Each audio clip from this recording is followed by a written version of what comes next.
All right. Today is Wednesday, March 20th, 2019, and this is a Kubernetes CSI implementation meeting. Let's just go into our agenda again. PRs that need attention. This is Patrick, your PR to add in testing. I started taking a look at that. I will continue to take a look. Next item. So we talked about this last meeting, and this is about how we want to deal with supporting backwards compatibility across Kubernetes versions. And at the end of last meeting, we concluded that we wanted to support multiple Kubernetes versions in the same release of the sidecar. But then right after that meeting, I started having doubts about that, about how feasible it would actually be to maintain. So I want to bring this back up for discussion. So my position still is that forking the code base is a really heavy operation that we should only do if we absolutely have to, and if the drawbacks of that outweigh the more complicated code that then might have to have some version check, for example. But I'm open for our suggestions. So far, it's only Michelle and myself who has discussed that further. Michelle prepared a Google Doc that she shared. All right, I should add that here. Yeah. So yeah, we really need to hear more opinions about that. What I have done is I prepared a cluster driver registrar fork, or a modification for the cluster driver registrar, where I am doing that version check that I described. Now it's a bad example in the sense that it now tries to support alpha and beta in the same code base. Alpha APIs are indeed one situation where we can just say, okay, well, too bad, we are no longer supporting them, which means that we also don't need to support anything special for Kubernetes 1.13. It will just be that whatever we are currently releasing doesn't support CSI node info and CSI driver info on that Kubernetes version, because it's using the alpha API, and that has been replaced. So that would be the situation if we actually stop supporting alpha APIs. Mm-hmm. I'm not sure whether that's good, but strictly speaking, we would be entitled to do that. Yes. As I am still on 1.13 for my own drivers, I would like to see alpha supported also going forward, but that's just...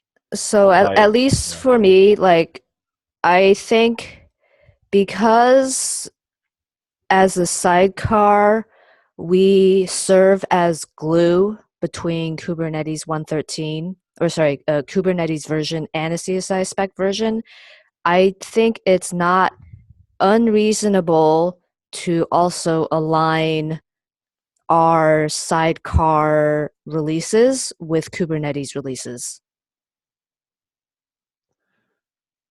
Yeah, but that's then the question. What kind of support can people expect for older Kubernetes? I think we that's really should, the question that we need to answer. And I think we can mirror the model that Kubernetes takes here, where, you know, we will work, like every release, we work on adding new features or fixing bugs based off of the current Kubernetes release. And once it's released, then we move on to the next release. And we will still maintain the older releases to do bug fixes, but I don't think we need to implement new features or functionality and backport them to older releases. Yep. I have a question on that. Just a quick question. Um, if we start doing versioning, are you asking for versioning for the sidecar containers to match the version of Kubernetes? Just to make sure. No, Okay. that isn't the goal. It's Okay, just then for I misunderstood. yeah, Sorry. yeah. Yeah. So basically, what we situation that we have now is that the next release of external provisioner, cluster driver registrar, and what was the third one? External attacher will have an will have to bump the major version pretty much because if we are changing interoperability, well, actually, that's again the situation where we are uncertain whether alpha requires such a version bump. But I think for clarity purposes and to I guess have yeah, I guess one yeah, question we need to answer is, does requiring a new Kubernetes version, is that considered breaking?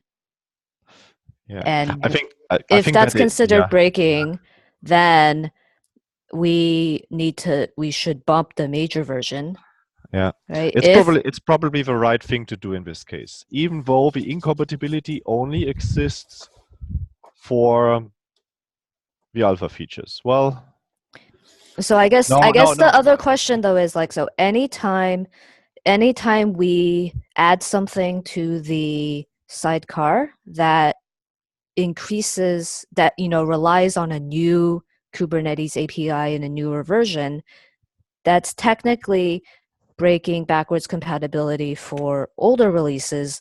But I guess the question is like, for our sidecar model, is that like, I guess, is that what we want? Is that the model we want to have, where increasing the minimum Kubernetes version also like means it's breaking or not? Yeah, that goes back to the question of how much work is it to then support the older releases because if we always bump the major version, basically for each Kubernetes for foreseeable future, we will have a new major release. Everything else for the two older releases for Kubernetes, whatever we were targeting for those, immediately goes into minimal maintenance and just bug fixes. And I think that's fine.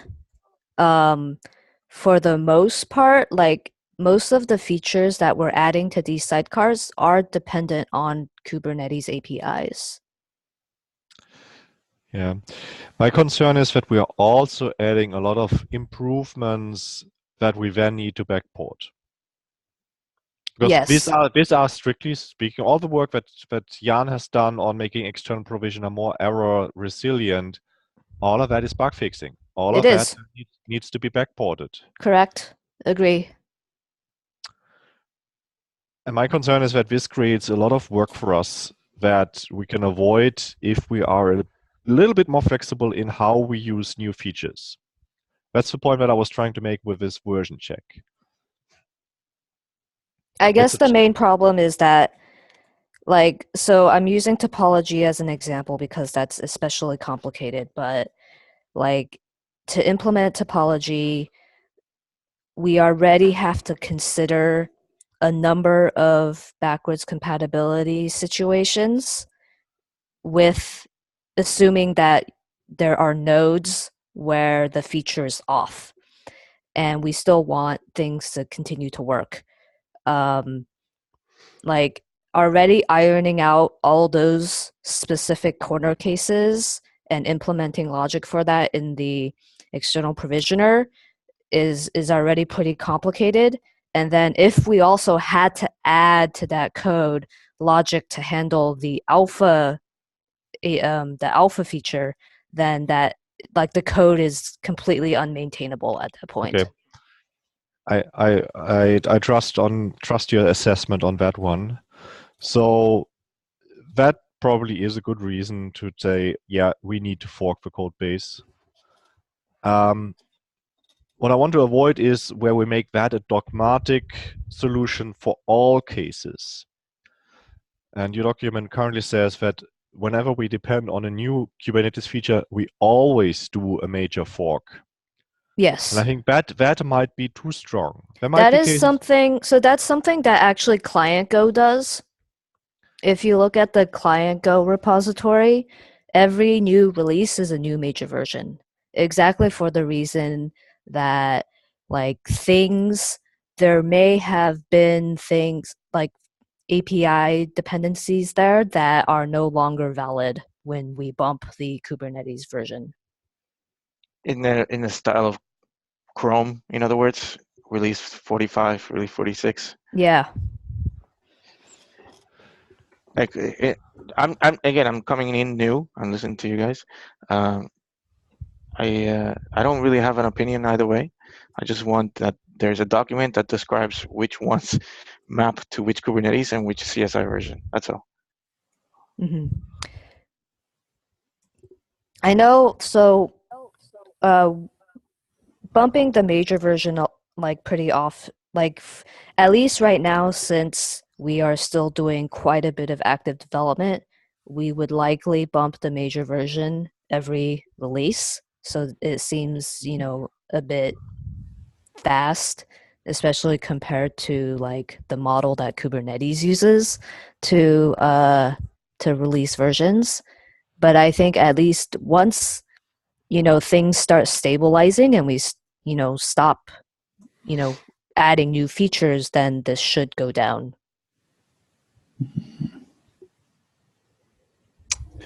Well, I said it a couple of times already. I don't like bumping major version. I like the Kubernetes version SKU policy quite a lot, actually. I don't want to reinvent the wheel just for us. That makes sense. So that means if we keep with the Kubernetes policy, or sorry, with the Kubernetes model, we still have the question of, okay, we can increase the minor versions, and by increasing the minor versions, that also could mean we have to bump up the minimum Kubernetes versions. Yes. And if it was up to me, I would version the Kubernetes, the sidecars, with the same number as Kubernetes version I belong to. Mm-hmm. Make it But it really doesn't. obvious. It's actually like a minimum. It's not the Kubernetes version, right? Yeah, but the same is for Kubernetes components. You can use older control manager with new API server. One of the things that's difficult is that these repos outside the Kubernetes main area, and it may be difficult to match the versions. That's all. Again, take what I say as a new person listening. Mm-hmm. Yeah. So I think the only concern about just bumping up the minor version is that it makes it difficult to backport other things to previous releases, because we might end up backporting more than just like a low risk bug fix to the older releases, But right? What has been discussed in the state for the components that get pushed from Kubernetes staging to their own repositories is that the Kubernetes minor version becomes the major version of the external repository. So for API server, for example, if it's from 1.13, the external repo will then have 13.0 as the version number. So essentially that turns the Kubernetes versioning model, maps that to semantic versioning. Each minor version bump in Kubernetes is, strictly speaking, a major version bump elsewhere.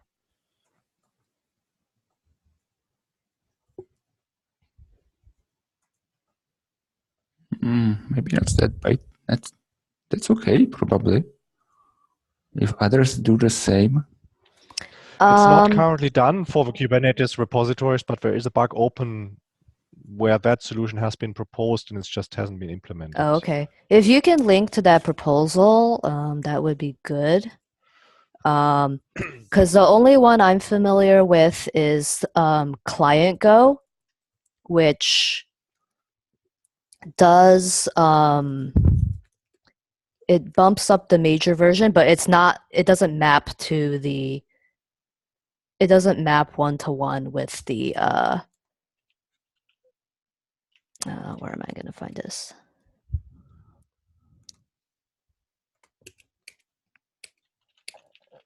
Oops. It doesn't, the numbering scheme doesn't map one-to-one, but it does. So like for Kubernetes 1.7, the client Go version is 4.0. They do release one major version for every Kubernetes version. It's just the numbering is off. It doesn't actually match the minor version.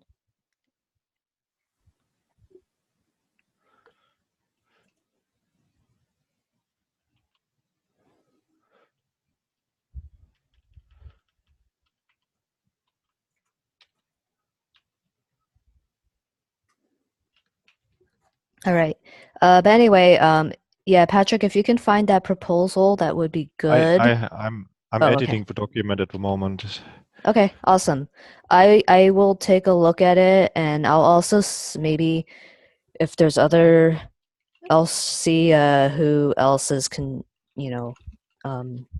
participating in that proposal, and maybe I can try to reach out to them, because definitely I don't want to, like Jan said, I don't want to reinvent the wheel here. I want to do what other external repositories that depend on Kubernetes are also doing. Well, for the staging repositories, it's mostly just that they don't have a better way of doing it. It's not exactly desirable to bump the major version of all of these APIs if, for example, where nothing has changed. But that's what's currently going to happen. Whether there has been an API change or not, the major version will get bumped, because no one is doing the manual analysis of whether something really has changed that warrants that version change. So like, I think that, yeah, that is a downside if you want to map the major version exactly to the Kubernetes minor version. But I'm wondering if, like, we could just have the numbers be different, and when we actually do change something that requires a Kubernetes bump, then we also bump the major version. That would be a bit more natural, I think. It just means we, in our documentation, will need to map every major version to some Kubernetes version. That would be the client Go model, I suppose. Mm-hmm. Except that at some point we might be able to stop bumping our major version because nothing has changed. Yes, exactly. It's never going to happen.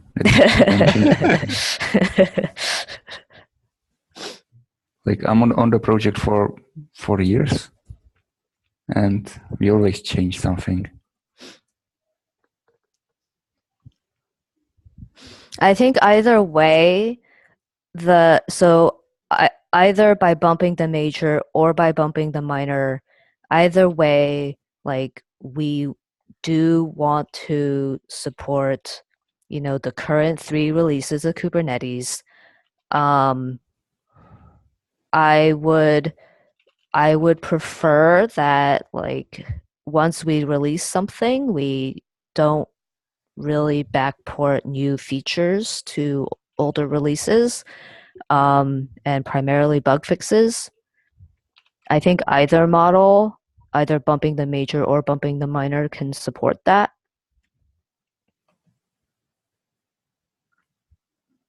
Yes, I'm fine with this.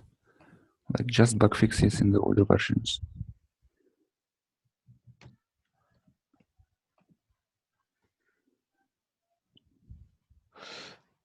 So you're going to start backporting now? Well, we should do already. We are just ignoring it. Yeah.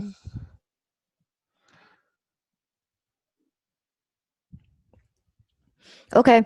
I'll let you guys sit on that for a little while, we can maybe have some more discussions in the. I'll have to like clean up my document a little bit, and then we can have more discussions if we need to. We can bring this up again on Friday. Okay. All right.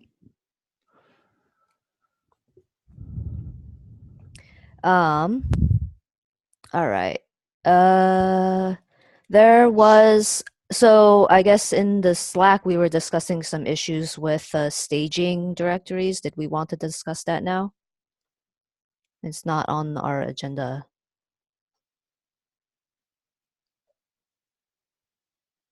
Can you repeat that again? So there was some discussion just like before this meeting about Yes, that's staging. right. Yeah, do we want to discuss that now? We only have 3 minutes left, but we probably should bring it up Friday. Put a lot of time into this because I feel right now the kubelet and the attacher are not CSI 1.0 compliant Okay. as it is written in the spec. Okay. Yeah, can you like write up a bug or something like that and maybe we can. Yeah, that's a good question. I actually put that on the channel. I don't know if it's, it's kind of the same problem. Should we do it in the attacher, in the kubelet? Where should the issue be, in both? Or what do you want me to do? I'll do it. Maybe on, this is staging directory. Like this is for mount device, right? Or Yeah, node stage? there's two issues. One is the staging, and the second issue is once it creates it, who deletes it? Who cleans it up? According to the spec, it is up to the storage plugin to delete the directory. But I feel that, let me know, Vladimir, if you're on the line, that the kubelet deletes it because that's what we did in 0.3. Right. Yeah, see, Right now the kubelet is taking care of it. yeah, and that's not CSI 1.0 compliant. Correct. So we have to, CSI changed since this code has been accepted. So let's discuss that on Friday. I can write 2 bugs, one for kubelet and one for attacher if you want. Okay. So I don't attacher actually know. doesn't do Attacher's any. not involved in this. Yeah. Oh, sorry, not the attacher. Is it both kubelet? Yeah. But kubelet is where you should Okay. track that. No, sorry about that. I didn't mean to insult you. Yeah.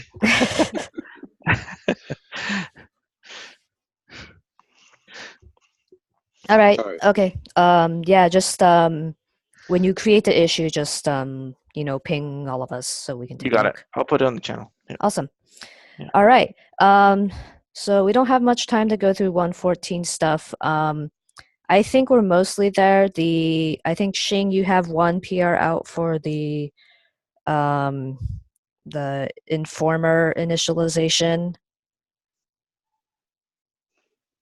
Oh, Xing's not here. Okay. I'll follow up with her. And then Vlad, you're looking at some issues with the device mount for ephemeral volumes. Correct. I still have that PR out. Thanks Okay. for your review. Yeah. I I just it. made one comment on it, and I'm wondering if like there's a different approach we can take to solve this. But Yeah, some of the stuff is we need longer conversations. But yeah, I'll take a look at the comment and we can continue the conversation there. okay, awesome. And I guess we're almost out of time. One last thing, we're starting 115 planning. So these are all of the items that I know about. If you have any other things that you want to do, add it to this list. And we can, we can figure this out probably next week. Excellent. Thank you. All right. Is there anything else anyone wants to bring up? So the external provisioner in your list, like that's almost ready. We went through a couple of rounds of review. There's some conflicts that just popped up I think yesterday, so I'm just fixing that. So it should probably go in for 140. All right, excellent. All right, then everyone have a happy Wednesday. Hey, take care, guys. Bye-bye. Bye.